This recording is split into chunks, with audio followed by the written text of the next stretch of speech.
Isotopia, stable and radioactive isotopes. If you went digging in a copper mine and analyzed a sample to find atoms with either 34 or 36 neutrons, would you find any other isotope for copper? Or would that be the only two that you find?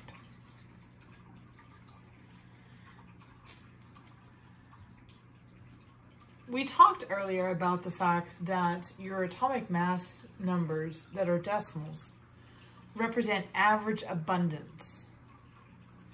And in those average abundance, we're looking at isotopes. And that every element that's natural generally has at least 2 isotopes. Some have 10. We also talked about that uranium, number 92, is the last natural element.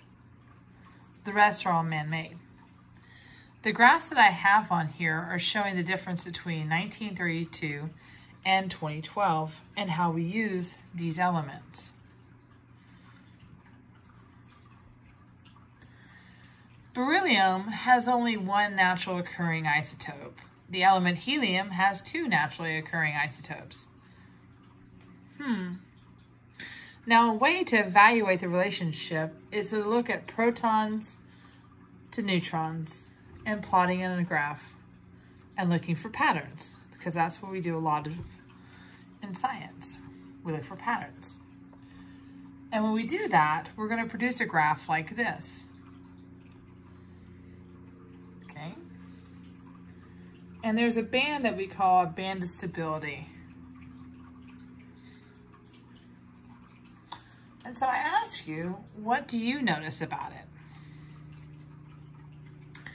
Well, some things you might notice is that some elements have only 1 isotope. Most elements have more than 1 isotope. The squares that lie on the diagonal represent isotopes with equal number of protons and neutrons. And if you notice, there's not a whole bunch of them. In fact, they kind of fall off as you move up. Except in hydrogen-1 and helium-3 atoms, the number of neutrons in an atom's nucleus is always equal to or greater than the number of protons. So most of the points lie on or above the diagonal. Radioactive isotopes are not common, and we'll learn more about that soon. No element has more than 10 isotopes. Most elements have between 1 and 6. The number of neutrons is roughly equal to the number of protons for atoms up to atomic number 20.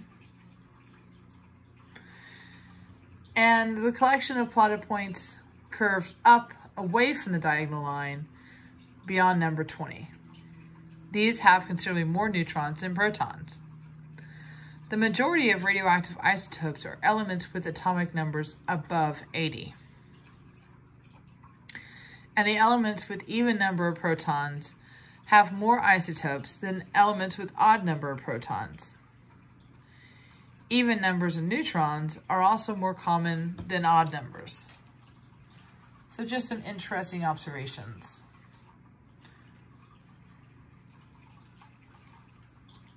Technology connection.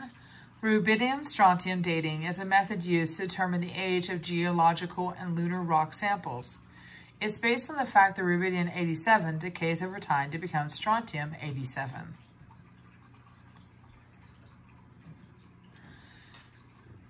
Stable and radioactive isotopes. When atoms are not stable, they emit small particles. This means that the small bits of nucleus come flying out of the atom. These less stable isotopes are called radioactive isotopes. They decay over time as particles are spontaneously emitted from the nucleus in a process called radioactive decay. Technetium, promethium, and every element from polonium and beyond have only radioactive isotopes.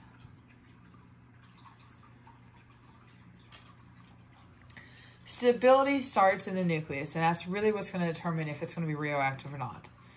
So a stable isotope has a stable nucleus, and therefore it's not going to decay. Stability is related to the balance between the number of protons and neutrons in the nucleus. And World War II demonstrated the power of that knowledge, hence the development of the atomic bomb. An atom does not have enough neutrons, will disintegrate. And so because of that point, Niels Bohr postulated about a strong nuclear force that bound it together. Coulomb's law, or electrostatics, is the explanation for the atoms staying together. And both of these points are very important. An atom will disintegrate if it has too many neutrons. The larger the atom, the more neutrons it takes to make a stable nucleus. For example, isotopes of element 74, or tungsten, will require at least 110 neutrons to be stable.